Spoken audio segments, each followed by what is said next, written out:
చాలా కాలం క్రితం సూర్యవంశం అనే ఒక గొప్ప రాజ్యాన్ని దిలీప్ సూర్య అనే రాజు పరిపాలించేవాడు. ఆయన చాలా ధైర్యవంతుడు మరియు ప్రజల పట్ల ఎంతో దయ కలిగినవాడు.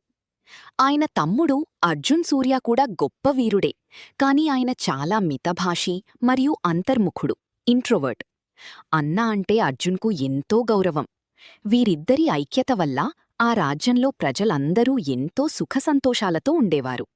ఒకరోజు ఆ రాజ్యంపైకి శత్రువులు భారీ సైన్యంతో దాడికి వచ్చారు.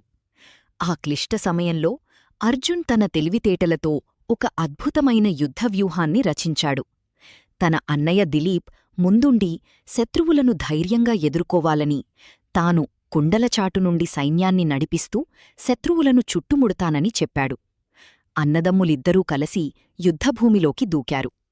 దిలీప్ తన కత్తితో సింహంలా పోరాడుతుంటే అర్జున్ తన విలువిద్యతో అన్నయ్యకు ఎటువంటి ఆపద రాకుండా రక్షణ కవచంలా నిలిచాడు.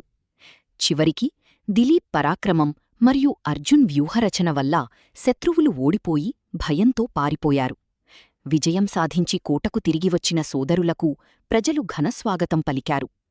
ధైర్యం మరియు తెలివితేటలు తోడైతే ఎంతటి కష్టాన్నైనా జయించవచ్చని, అలాగే అన్నదమ్ములు కలసి ఉంటే ఆ కుటుంబానికి తిరుగుండదని ఈ సోదరులు నిరూపించారు.